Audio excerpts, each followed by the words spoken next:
Oh, ayan. We will let this rest muna for about an hour bago natin ilagay yung frosting. No, ikaw, kumusta yan? Gusto na ba yan? Yes, ma. Feel-fold ko na lang muna. Or pwede siguro lagay na muna natin sa ref para lumambig agad yung cake. Ay, no. Huwag mong ilalagay sa ref. Dapat yan room temperature lang para hindi siya madaling ma-stale. Remember, Christy, good things take time. Naku, mabuti na lang mabait yung nanay nung napangasawa ko. Jesus! Hindi ko man lang to natutunan sa sarili kong mama. Naku, binuhana mo pa ako. Alam mo, anak, talagang maaga lang na nawala yung parents mo. Pero I'm sure kung nandito sila, marami ka rin matututunan from them. Sorry, mama. Pero ikaw po talaga yung tinuturing kong mommy. Mommy O. Kaya hindi ka tayo papayaan, ha? Thank you naman kung ganun. Alam mo, mabuti ka pa. Kasi yung isa dyan, ayun no, wala, iniwan tayo ang aga-aga. Ewan ko pa sa'yo, Marco. Ay, naku, tama na nga. Halika na, teka. Sige, Ano ba tong pag-vote ko, ma? Iniwan kami ni Marco 4 years ago.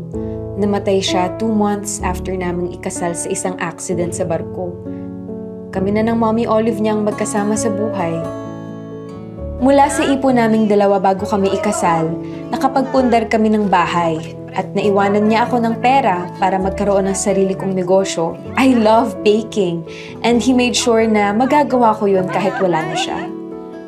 Oh, bibigyan pala kita ng share dun sa mga kinita natin last month, ha?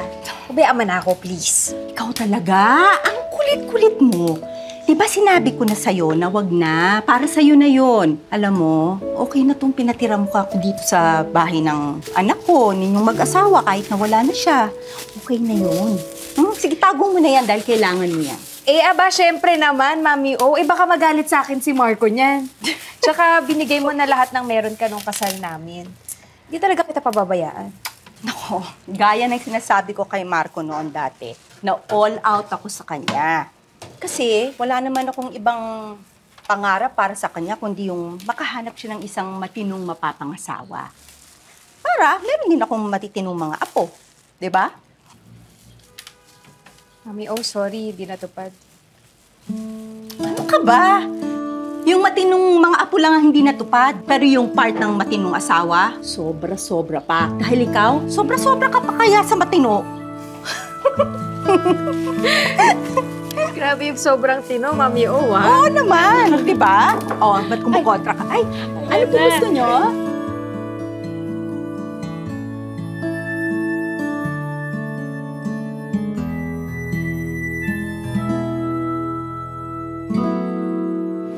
Anak? Mami. Oh, ito na yung gatas mo. Inumin mo bago ka matulog. Salamat po. Ano ba yan? Yan na naman. Eh bakit kasi hindi mo nalang gawin yan? Eh total may ipon ka na. Oo, pero kulang pa po kasi yung ipon ko. Eh, gusto ko pag pumunta po ko dun, kasama ka. Ano ka ba? Okay lang ako dito. Ikaw, di ba? Ang tagal-tagal mo ng pangarap yung matuntun yung Australia na yan. Kaya gawin mo. Do it for yourself. Ayoko nga po. Gusto ko kasama kita. Di ba nga, hindi kita iiwan. Bolera ka talaga. Manang-mana ka dun sa asawa mo. Ito. Ayan, yan. Numero 1 bolero yan.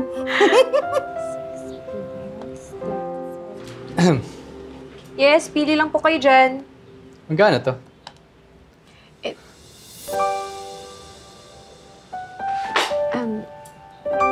Ito pong ensaymada, 35 per piece po. Sige, bilhin ko na lahat. Yung ensaymada? In fact, eto na rin. Actually, lahat na. Wow. Thank you. Sir, inuubos mo na yung paninda ko, ah. Ayaw mo ba? Gusto ko! Tatanggi ba naman ako sa blessings? Mukhang ako nga yata ang blessed ngayon. Ano yun? Wala. I'm Rex, by the way. I just moved in dito sa subdivision, dyan sa may Pearl Street. Christy. Hindi ba ikaw yung may-ari ng mansion dyan? Yung parang kasing laki ng mall? Di naman parang mall. Sakto lang. Wow. Big time ka naman pala, sir. You know what? Pag nasarapan ako dito sa mga binili ko today, baka bumili pa ako next time. Can I get your number and your social media info? May social media page kami. Pwedeng dun mo na lang kami kontakin yung Christy Cake and Pastry. Paano pag personal questions? May business card din po kami. Anyway, 1,800 po lahat. Alright. I pay by e-wallet. Ano nga pala number mo? Walang kawala ah.